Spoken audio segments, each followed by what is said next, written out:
Hi ಎಲ್ಲ ಹೇಗಿದ್ದೀರಾ? ಎಲ್ಲರೂ ಚೆನ್ನಾಗಿದ್ದೀರಾ ಅಂತ ಅಂದ್ಕೊತೀನಿ. ಇವತ್ತು ನಾನು ಎಗ್ ರೈಸ್ ಮಾಡ್ತಾಯಿದ್ದೀನಿ. ಮನೇಲಿ ಹೇಗೆ ಎಗ್ ರೈಸ್ ಮಾಡೋದು ಸಿಂಪಲ್ಲಾಗಿ ಅಂತ ತೋರಿಸ್ಕೊಡ್ತೀನಿ, ಬನ್ನಿ.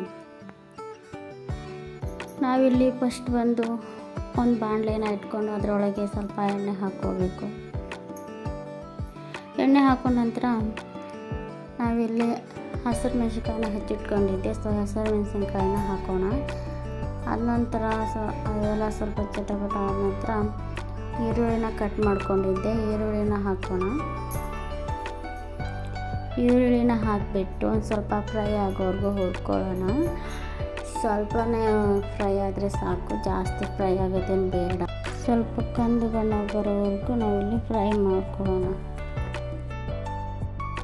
ನಂತರ ನಾವು ಒಂದು ಎಗ್ನ ಒಡೆದು ಹಾಕ್ಕೋಬೇಕು. ನನ್ನ ಹತ್ರ ಒಂದೇ ಎಗ್ ಇತ್ತು, ಸೊ ಹಾಗಾಗಿ ಒಂದೇ ಎಗ್ನ ಒಡೆದು ಹಾಕೋತಾ ಇದ್ದೀನಿ.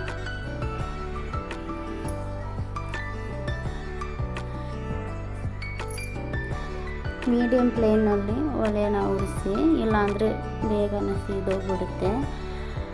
ತಕ್ಷಣವೇ ಮೊಟ್ಟೆ ಒಡೆದಾದ ತಕ್ಷಣ ನೀವು ಸೌಟಲ್ಲಿ ಅಲಾಡಿಸ್ಬೇಕು, ಇಲ್ಲಾಂದರೆ ಅಲ್ಲಿಗೆ ಸೀದೋಗ್ಬಿಡುತ್ತೆ ಅದು. ಹಾಗಾಗಿ ಚೆನ್ನಾಗಿ ಅಲಾಡಿಸ್ತಾಯಿರಿ.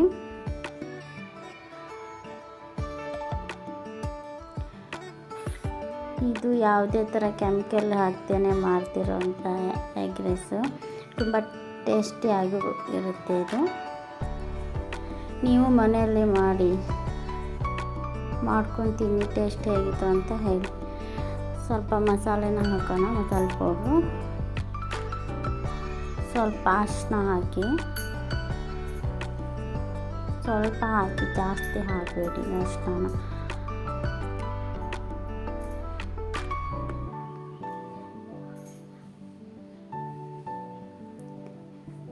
ಸ್ವಲ್ಪ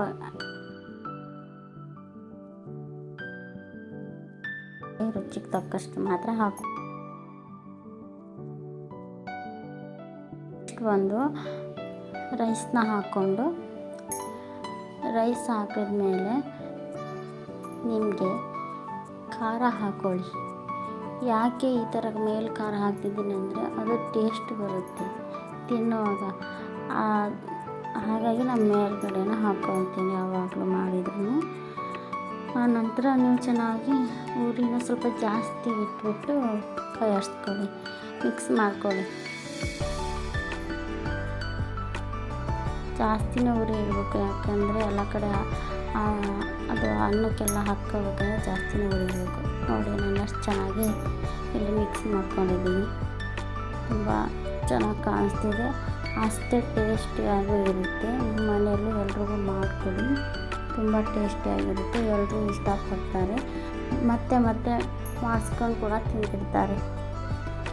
ಹೇಗಿತ್ತು ಅಂತ ಕಮೆಂಟ್ ಮಾಡಿ ಹೇಳಿ. ನೀವು ನಿಮ್ಮ ಮನೆಯಲ್ಲಿ ಮಾಡಿ ಲಾಸ್ಟಿಗೆ ಈ ಥರ ಸ್ವಲ್ಪ ಈರುಳ್ಳಿನ